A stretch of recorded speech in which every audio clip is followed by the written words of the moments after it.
Hey everybody and welcome to Board Game Heaven. My name is Raymond and in this video I'm taking a look at Explorers of the Woodlands by Geoffrey Wood, published by From the Woods Studios. This game is coming to Kickstarter April 19th. I'll put a link in the description below that will take you to the preview page or to the active campaign perhaps.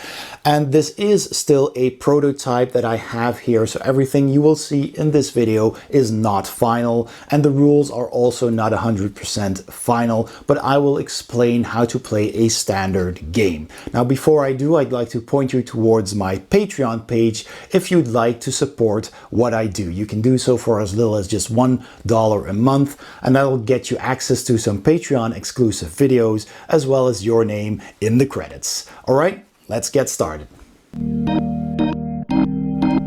To set up the game, give every player one of the 4 different character boards. There's 4 to choose from in the core game and put them on the table.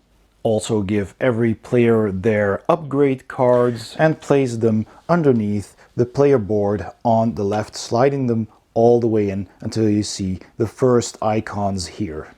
Every player takes a red cube and puts it on their health bar at the last spot, number 5. And you also take an orb cube, which you place on the 0 spot over here on the icon. Put the various tokens within easy reach on the table. Also keep the action dice, the attack dice, and the different colored dice nearby. Shuffle the loot deck and the event deck and place them on the table, as well as the boss cards. Give those a shuffle and place them nearby as well. Keep the Thorns card nearby as a reference. Shuffle all the monster tokens together and place them on a stack. Then take the starting tile, which has a different back from the rest, and place that in the center of the table. And also keep the boss tile apart, which has this boss icon. Take 2 tiles from the stack and shuffle the boss tile in with those 2 other tiles, so you have the boss tile somewhere in the final 3 tiles, and then you place them at the bottom of all of the tiles and place that in easy reach as well. Every player has their own little meeple and you can place that on the starting tile and then you're ready to play. If you're playing with the advanced rules, you can also take the Rage card, which is a reference card that gives all the different types of monsters an extra ability if they are enraged, and you just place that on the table for easy reference as well. Every round has 2 phases.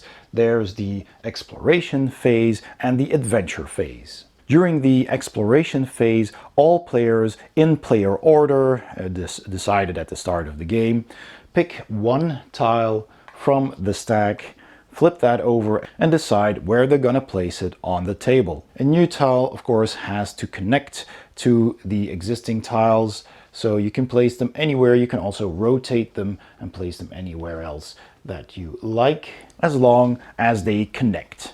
So after the first player has done that, the second player does the same. They pick a tile, turn it around, check where they can place it. So I could place it here or anywhere else, here or here.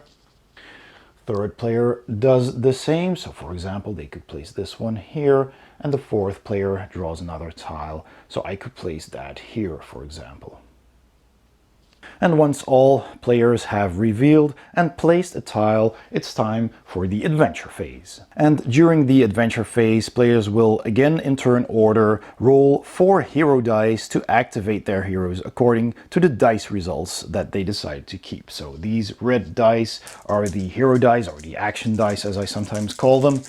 And they roll the dice and then you allocate the results to your board. So let's say I'm playing Zilia over here.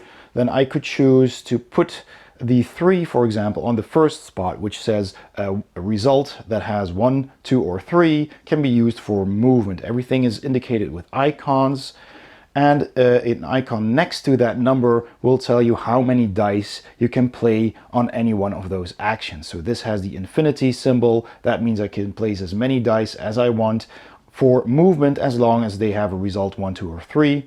and all these other actions have only one max, so I can only place one die there. There's also the special die over here. I can place any two results on these spots to unlock the green die, so that would be this one, and I could add that to my pool when I engage in combat. So if I don't like the results that I rolled, I can always re-roll once any of my dice except one. So I always have to keep one at least, and then I can re-roll the rest. The 6 here, for example, in this example, tells you to have a +1 on a result of my attack dice. Now I'm looking at the board. Am I going to attack some creatures? I could over here in this dead end. There's 2 monsters there. Or I could just ignore this dead end and go somewhere else, but there are no monsters there. So I might not need the 6. The 5 lets me ignore the Thorns, and this card has Thorns, so that would mean I could put a token here to indicate that this has Thorns. It's already printed here, and you can see it in the card as well. And this ability would let me pass that tile unharmed, but more on those details in a bit. The 4+ result here gets me a +1 orb, and I could certainly use that. I'd like to collect some orb, which is actually my currency, to unlock my special ability here. The first one is always 3 orbs, and the second one is 5. So I'm going to need that. So I'll probably keep the 4 and the 3 for movement, and I'd like to just move on. And you can also explore without having revealed a tile, which is risky, of course, because you don't know what you will find, but you will also get a +1 orb for doing that. So I'll take these 2 dice, or I might, no, I'll just not go that way. I'll just re-roll these 2. And I got a 1 and a 2. So that means I could use those for extra movement, or I could put them here if I still don't like the result, should I enter combat. So I've got 1 movement, I've got 1 orb, and now I need to decide, do I want to move more? No, I'll just risk it. I'll put these here and unlock my green die. So with my 1 movement, I am just going to move this way and just draw a tile and see what that is. Now, this is a tile that has a brambles or a thorns and a monster. So I'm going to put it here. And unfortunately, I did not keep the 5. So I'm going to move my character in here. There is a monster, so I place a monster here. And this tile also has a monster, so I should have placed 2 monsters here as well. So I'll place that monster here, and since I enter that tile, I flip this one around, and it is a undead monster. It's a skeleton monster. So from entering this unexplored tile, I gain 1 focus, or 1 orb here, and now I need to fight this monster. So let's take a look at this monster tile. So as you can see the type of monster that it is. It has 4 defense, so I need to roll a 4 or higher to hit it. It has 2 health, so I need at least 2 dice with a 4 or more to kill it, and I need to kill it in 1 attack. And if I don't kill it, it will deal 2 damage to me. Now, it also has these icons, which I will explain in a bit. When vanquished, this crown means when you win the battle, you get +1 orb, and you get a loot card from the loot deck. And if you fail to defeat it, nothing special happens here, but some cards will have some effects here that'll trigger if you don't defeat it. But you always take the damage if you don't defeat the monster. So that's what's going on here. So I need to roll my attack dice. Your hero always has 1 standard attack die.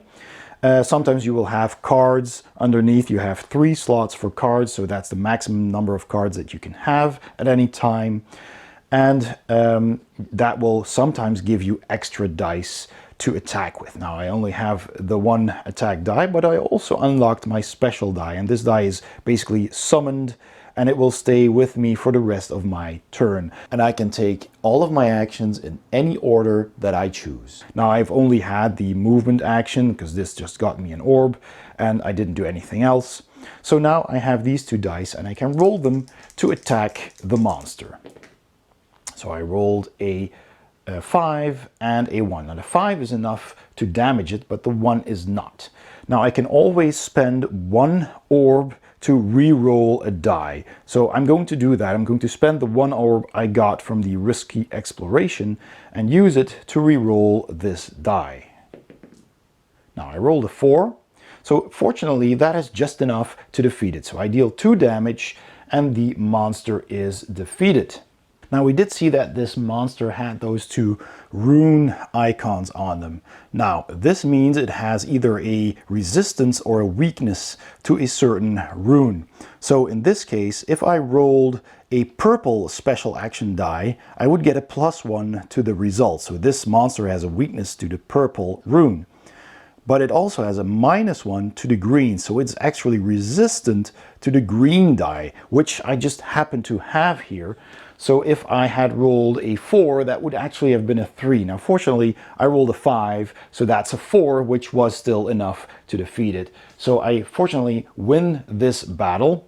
Now this still stays with me, and I get the victory conditions here. So I get a +1 orb, so I get that back, and I get a loot card. Now you simply draw the top card from the loot deck and reveal it and look what that is, and then you can add it to your character. Now this is a leather armor, which tells me to ignore the effect of brambles.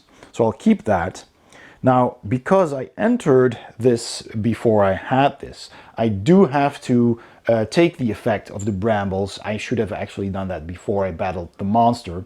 And what do brambles do, or thorns as they are named in the final version of the game? So you have this card, and it will tell you to roll a die, and then the result is one of these icons next to it. So on a 1, I will add an extra monster to that tile. On a 2, I cannot move anymore, so I'm kind of stuck. So if I had any movement left on my turn, I wouldn't be able to move. On a 3, I'd simply lose 2 health. On a 4, I'd lose 1 health. On a 5, I'd lose a orb, if I have any. And on a 6, an event will happen. Now, what's an event? Those are also cards. So if that would happen, let's just roll a die first to see what happens. I rolled a 1, so that would mean a new monster would spawn here that I would need to fight after this one. Or actually you fight them in the order from the weakest monster to the strongest monster. Now let's just imagine that I did not roll a monster, but I rolled the 6 and an event happens. So then I draw an event card and I simply read it and do what it says. Now in this case, I found mushrooms. Would you like to eat them? If so, roll a die. So I could simply ignore this card and not take the risk, or I could roll a die. So the risk is I could get poisoned on a 1, could lose health on a 2, I could gain a health or 2 health on a 3 or 4, but I'm still at full health, or I could gain some orbs. Now, honestly, I'm still good health-wise, and it's early in the game. I'd like some extra orbs, but I'm not gonna risk getting poisoned. Although for the sake of this example, I might just do it. But in an actual play, I probably would just put this card away again. But let's just try and see what happens. So this is the event card. I roll a die, and I roll a 4. So I get +2 health, but I'm already at max. So I could have gotten some extra orbs, which would have been nice. And if any time you have 3 orbs, during your turn, you can unlock your special ability, and you simply slide the card from under your character board, so you can read what it says. And in this case, I'll just take the card for a second. So here it says in phase 1, so that's during the exploration phase when we draw tiles, I can explore 1 additional tile and place both of those on the board, once per turn, of course. And if I have 5 more orbs, I can also unlock this by sliding it from underneath my board. And this tells me that in phase 2 I can help an ally during combat from an adjacent connected tile. So basically makes my character a ranged character with a range of 1 tile. So that's pretty cool. Other creatures or other players will have different abilities. So for example, this character Xavi, that character over there, the first action that they can unlock is that in phase 2 they can flip a used card, which have these icons. You flip them over after you use them, and for 1 additional use. So that's pretty convenient as well, pretty handy. And then the second ability is in phase 1, before rolling the activation dice, place 1 of your hero dice to the side of your choice once per turn. So that gives you a little bit more control over the results of your dice. Now, if I had rolled the 1 result and I would have gotten poisoned, now you can just discard any event cards that have been already used. Then I take a poison token like this, and I place that on this spot of my character. Every character has a spot for 1 of those condition tokens. And what poison does is basically at the start of your next turn, you would take 1 damage. So you're going to want to try and get rid of that status as soon as possible. All right, so this wasn't triggered. So now it's the next player's turn, and let's say it's Bethras here who's next. And maybe Bethras wants to go into this tile and battle those monsters. So maybe that's what I want to do. So they take the 4 hero dice and they roll them. And let's see what we get. So we get a 6, a 3, a 4, and a 5. That's pretty good, actually. We can choose different kinds of actions. So we need at least 1 movement. So let's put this one here. Now I could re-roll the rest, but Bethras's special power here, the 6, gives them a +1 combat die. So where Zilia here had a X +1 result, so your results on combat dice are increased by 1, Bethras here gets an extra die. So that's pretty good when fighting 2 monsters. So let's do that. Let's use the 6 to get an extra combat die. So they already have 1 standard die plus another one. Let's see what else we can do. Now on a 5 or more, Bethras can remove 1 status token either from himself or from one of the other heroes that are on his tile. But if he wants to move there, then he can't do that. He could also move there with the movement that he has and remove the status token using the 5 from Zilia, but he would walk into the brambles and get some kind of brambles result himself. So he might not want to risk that. So since we were gonna attack the monsters, to give you an example of what happens when you battle 2 monsters at once, he's not gonna use the 5 there. We do also have a 4, so I could use either of those dice to get an extra orb, which would be nice because we could use those orbs to re-roll dice.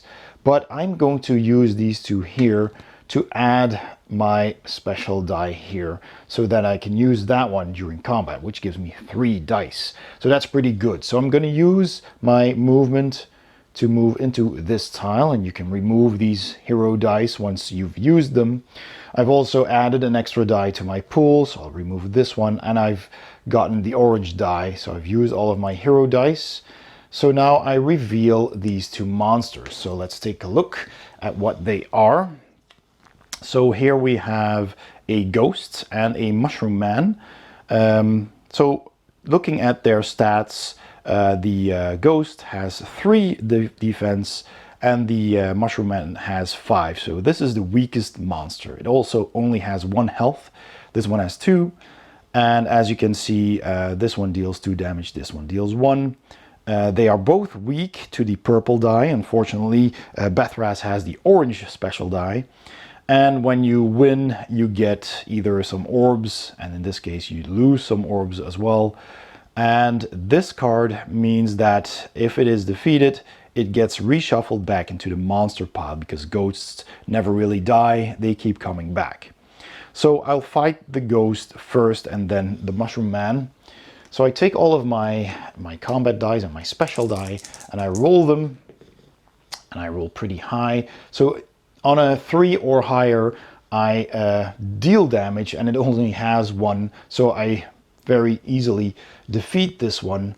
So that means I get a +1 orb, which is good. I can perhaps use that for a reroll when battling the other one, and this one gets shuffled back into the pile. So I'll just do it like this for now. So then I battle the second one. So I take all of these dice again, and remember the orange die is summoned, so it stays with me for the entire turn. So I can use it again, and I roll a 5, a 1, and a 2. That's not very good because I need 5 or more to deal it 2 damage, and you need to defeat it in one go. So I'll use an orb to re-roll one of those dice, and hopefully I'll re-roll a 5 or a 6. It's a 3, so I don't defeat this monster. So that means it deals 1 damage to Bethras, so he takes 1 damage, and I lose an orb, which I don't have anymore because I already used it, so that doesn't happen, but the monster stays here. Now, a hero can also flee. Whenever you flee, you take 1 damage if you haven't done combat yet, and you move if you have movement left, of course, and then you can move away. Now, I don't have any movement left, so I can't flee, but if I had, then I could also flee after combat. I've already taken that damage, so you could just move away, spending another die on movement. But I don't, so I'll have to stay there, and I'll probably have to battle it again on my next turn, unless one of the other players comes to the rescue and helps me. Now, had another player entered this tile, so let's say Xavi is up next, and they have a movement, and they move here, and they want to battle this monster, and let's just say, let's take a look at Xavi's board here. They also have a special ability right here that lets me place a frozen token on the monster. So if I roll a 6 on the hero die and place it here, I could place the frozen marker on an enemy, and a frozen enemy doesn't inflict any damage or lost or fled combat effects until Xavi's next turn.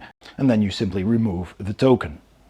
And the other actions are that I can heal some health, or I can get some energy like all the others as well, or movement. So at the moment, Xavi does not have any extra abilities for extra combat dice, so they would normally attack with just 1 die, unless they unlocked, of course, their special blue die. So let's just say they did just that, and then they would normally attack with just these 2 dice. But since Bethras is also on this tile, they can assist in the attack using all of their combat dice. Now again, there are no special cards here yet that give them some extra dice, so he will just have his standard 1 attack die.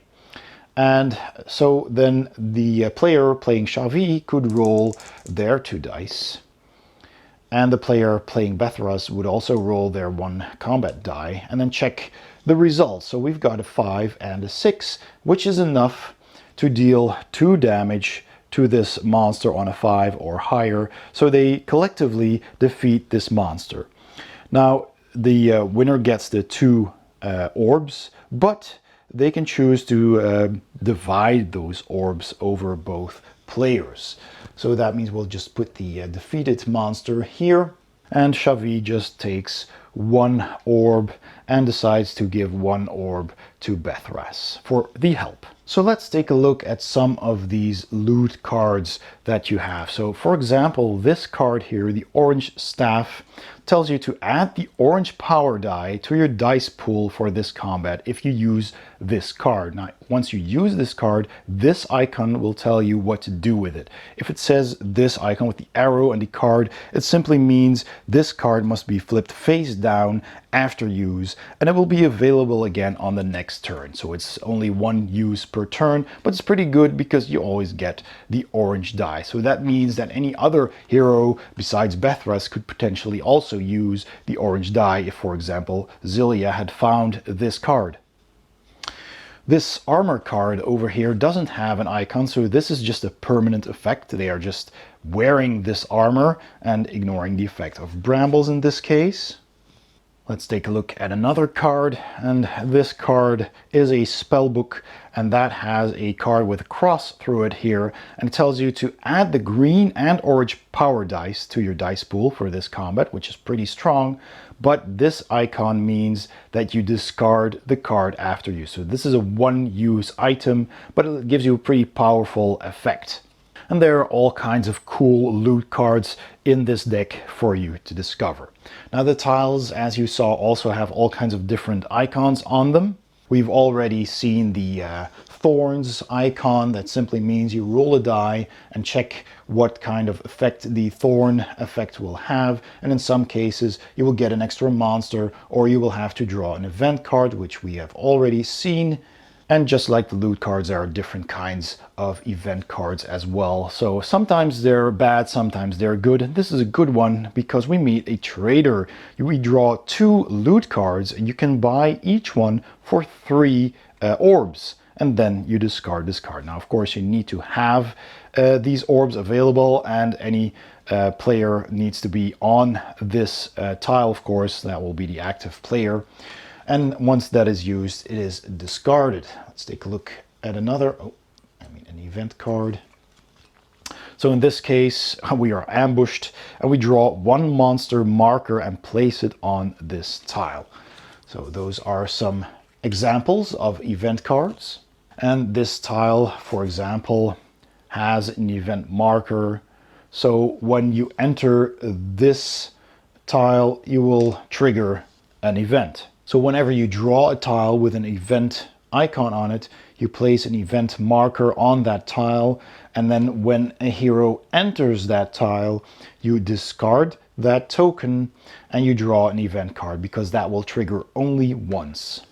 Let's check another tile. So this tile has the portal logo on it, and that means if you place this card somewhere, so let's say you place this tile here, and a hero ends on that tile, and that hero may spend 1 orb to be teleported back to the starting tile. And then if they have any movement left, they can choose to move in any direction.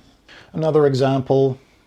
So here we have the campfire, and that is a special tile. So let's put that one over here, for example.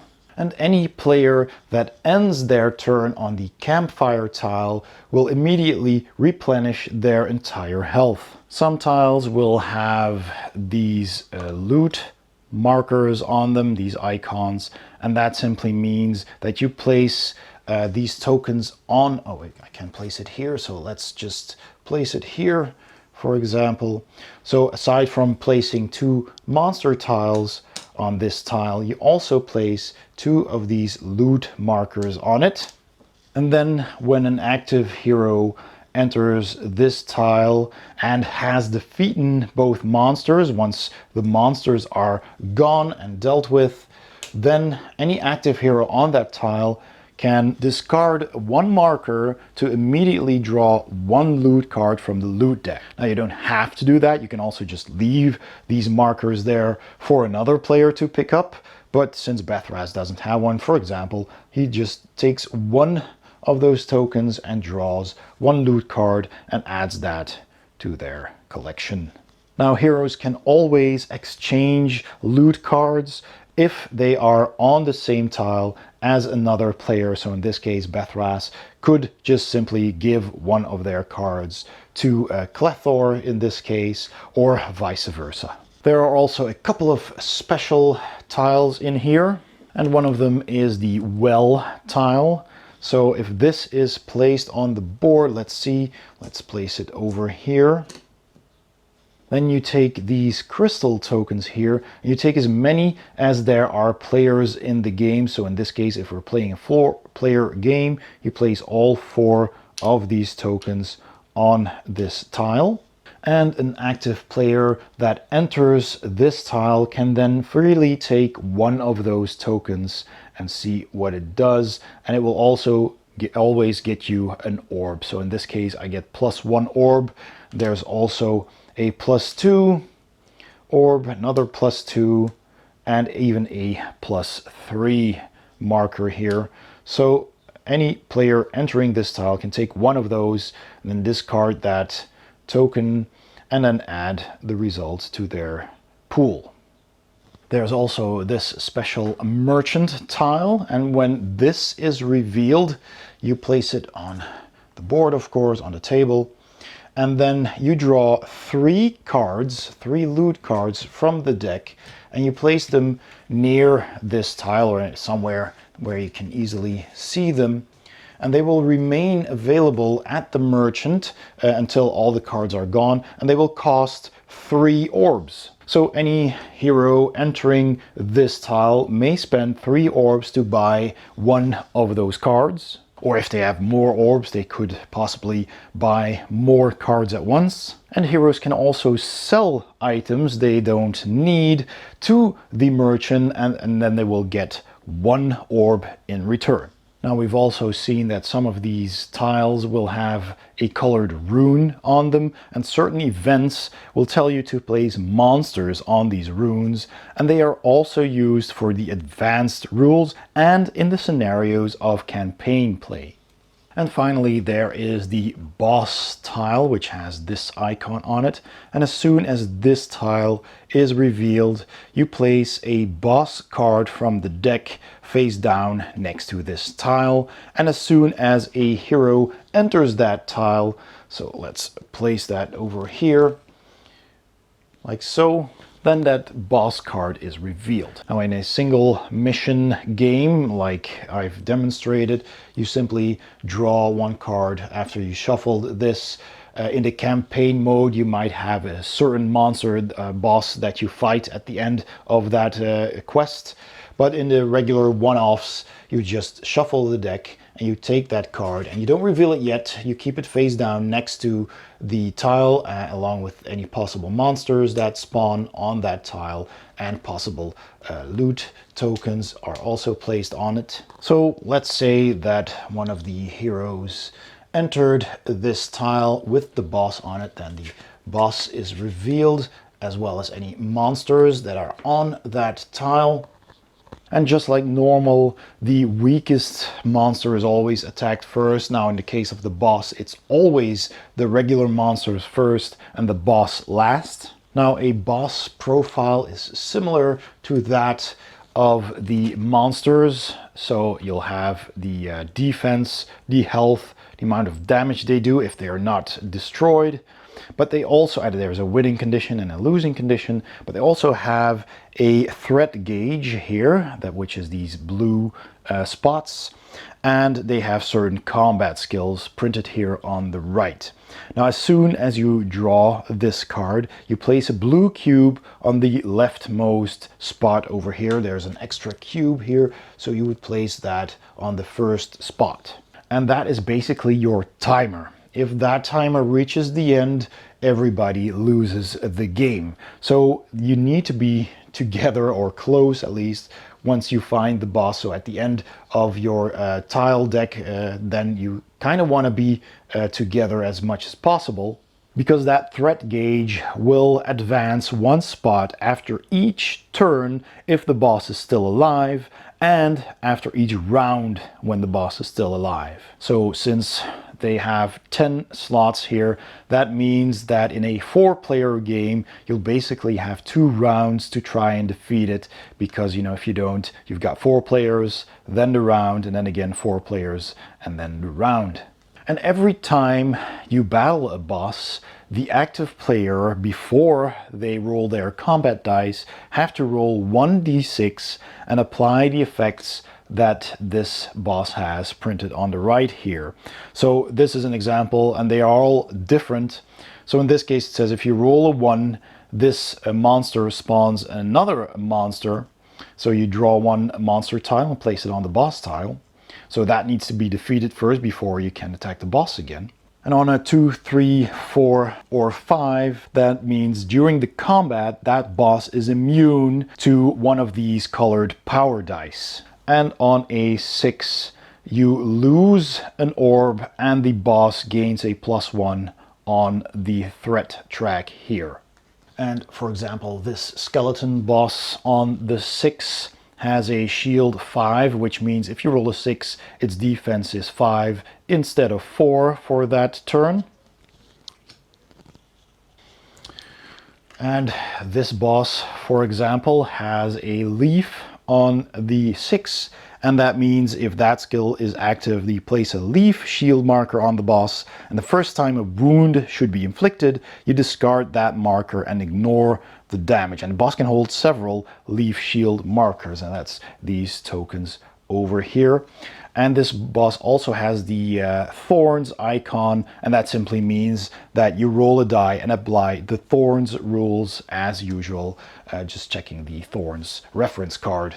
Now, whenever a hero's health reaches 0, so they have no more health left, then that hero's meeple is not removed from the game. You're not eliminated, but you stay on the tile where you were, and it is laid down flat, and its turn is over. That hero is then knocked down, but another hero can help during their turn. And to do so, the hero must join the knockdown player on their tile and spend as many orbs as there are players in the game +1.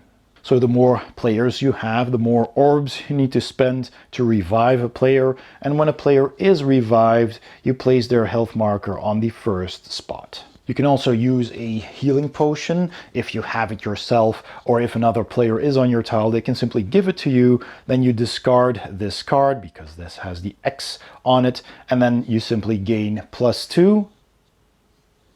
One note is that Geoffrey here has a special ability to heal a +1, which they can also use on other heroes on the same tile, but not to a knocked down player.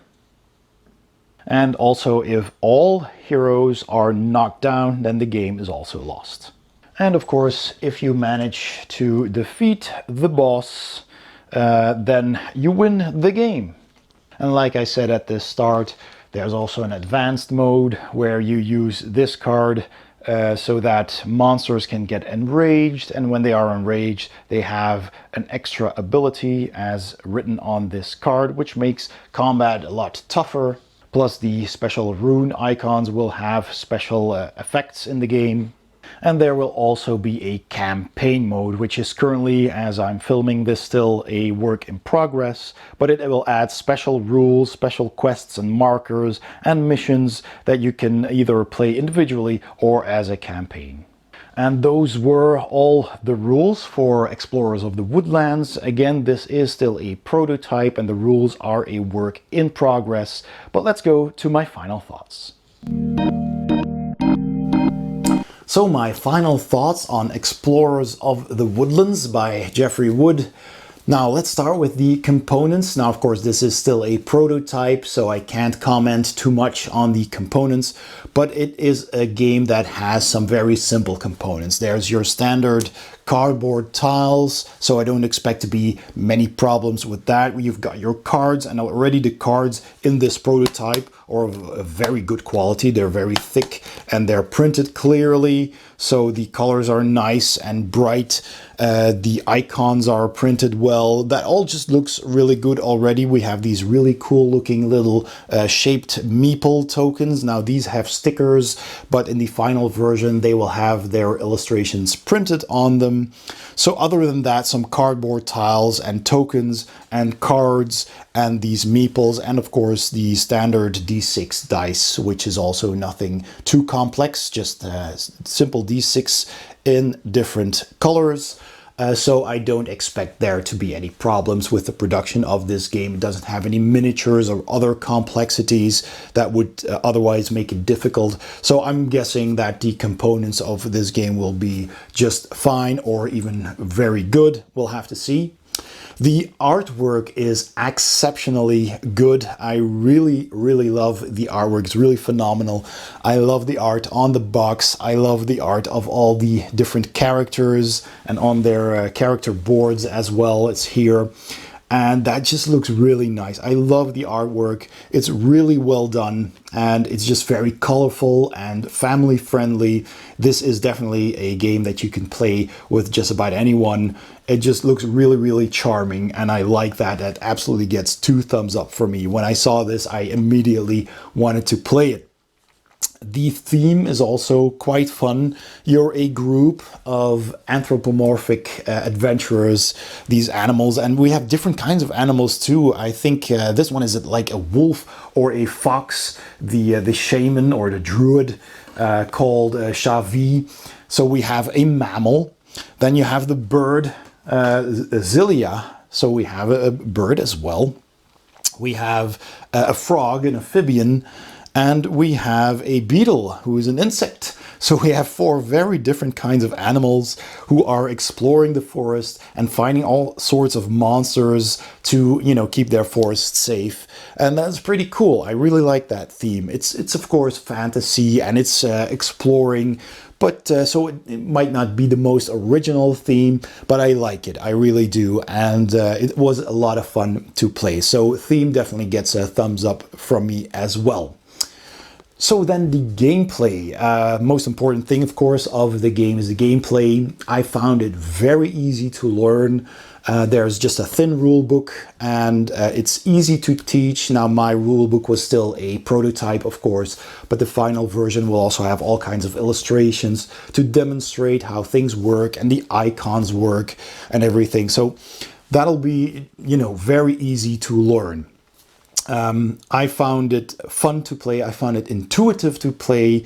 The icons more or less already tell you what's going on each tile. It's just the runes that require a little bit of explanation, but otherwise you can see when there is a monster or when there's loot to be had, and you already know that, you know, we have these loot cards with a treasure chest on it. So if you pick up loot, you just draw a card and you see what it is and you add that to your dashboard, and you can already see that your dashboard has 3 slots for cards, so that's pretty obvious as well. You can have 3 items, and if you pick up something else, you need to discard something, or you can trade it with other characters that are on the same tile as your character is. And also, you know, the way health works is pretty straightforward. The orbs, which is your currency, is also pretty straightforward. I kind of like that, and that you need to save up to kind of level up your character with these special abilities. So once you have 3 orbs, you can unlock one of them and just slide this out from under your player board. So you can see now I have this special ability, and then when I spend 5 more, I can slide out all the way and have everything unlocked. And that really helps. This is really fun to do, to have those extra abilities and use them during gameplay. And the fun thing is that all 4 characters in the core game have different abilities. So not just these abilities that you unlock, but they also have different abilities that you can use with your dice, with your hero dice. So for example, this one will have a +1 to their combat results. The frog has an extra combat die. The beetle, Clethor, he has a special ability that lets you bring along other players, so you can pick up a player and when you move into another tile, bring them along with you, which is pretty cool as well. So there's all kinds of different abilities that these characters have, and it's really fun to try them all and also to find the synergies between them. And yeah, so that was a fun aspect of the game as well. I like the dice allocation mechanism. You just roll dice, you choose how to use them and for which actions and abilities to use them. You can re-roll your dice once, except for 1 die. You just keep 1 or more and re-roll the rest, and then see what you can do. I like that you can spend your orbs to re-roll a die. So also in combat, when you roll badly, you can still try and roll better with a second try. And I like that you can unlock special dice as well. By spending 2 hero dice, you get your colored die, and you can use that for the rest of your turn. And sometimes monsters will have a weakness towards those dice as well. Yeah, that works very well indeed. I really like that. And there's also, of course, the conditions, so you can get poisoned, for example. So that's pretty cool. And you really need to work together. It is a cooperative game, of course, to try and finish this game. Now, you can play in the regular mode, which is relatively easy. You can get overwhelmed by enemies if you don't work together well. But there's also the advanced mode, which makes it a lot more difficult. And there will also be a campaign mode, which I cannot wait to see and try. So, and also the monsters are a lot of fun. They look nice. The illustrations, again, are very cool. The icons are very intuitive, and it tells you what you get when you win or when you lose. So that is all very fun and very clear as well. So all in all, gameplay is just a lot of fun. I like that you can get loot, and I like that sometimes there are special events and you never know what it is. It can be good, so you get an extra loot card or something else, but it can also be bad. You can get, a condition, you can get poisoned, or you can roll a die and see what happens. You just take a risk. So that's pretty cool as well. And I also like the bosses a lot. There's 5 different bosses in this prototype in the core game, and they act differently as well. So you can draw a random boss, and I can imagine that when you're playing the campaign, you're fighting all 5 bosses in consecutive order. So you need to fight them all, and that is pretty cool as well. So yeah, gameplay, absolutely 2 thumbs up. The replayability is also pretty good. I mean, you can play a one-off game and just be done with it. And you can play that in about 30 to 60 minutes, depending on how well you know the rules and how many people are playing. It's just a really fun game to just play. And of course, you can play the campaign, make it a longer game, play multiple missions, basically multiple quests after another. So I think replayability is pretty good. You've got the 4 different characters. There might be more, I'm not sure.